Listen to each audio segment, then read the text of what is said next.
안녕하세요. 한 주 동안의 인사노무 뉴스를 간추려 전해드리는 주간 인사노무 뉴스입니다. 자세한 소식은 별첨 자료에서 확인하실 수 있습니다. 첫 번째 소식은 정부 및 고용노동부 관련 소식입니다.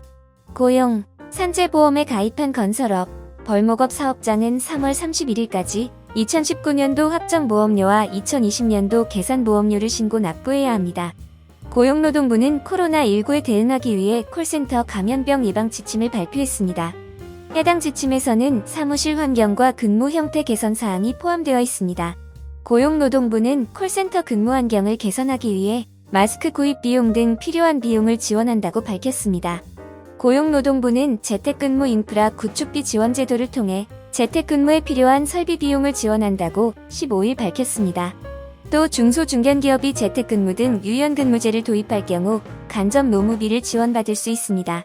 고용노동부는 지난 16일 관광, 공연업 등 특별고용 지원 업종 지정 고시를 제정했습니다.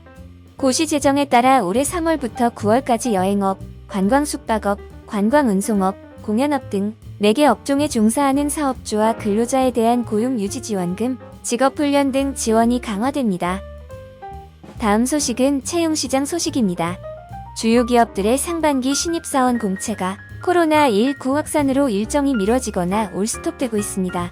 삼성전자는 캠퍼스 리크루팅을 온라인으로 대체했으며 LG전자는 화상 면접을 시행합니다. 다음은 조직문화 관련 소식입니다.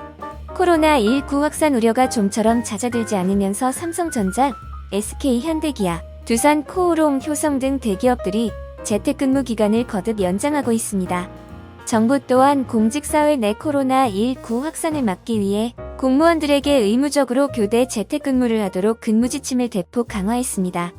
공무원들에게 재택근무를 의무화한 것은 이번이 처음입니다.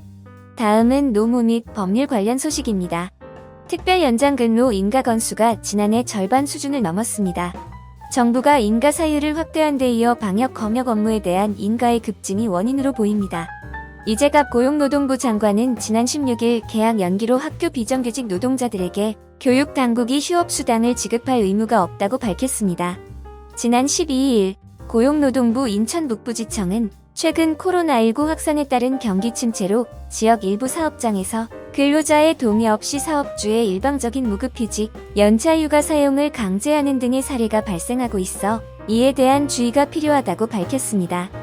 3월 넷째 주 간추린 뉴스는 여기까지입니다. 더 자세한 이번 주 뉴스는 참고 자료를 확인해보세요. 다른 기사 및 전체 뉴스를 보실 수 있습니다. 이상 주간 인사 노무 뉴스였습니다. 감사합니다.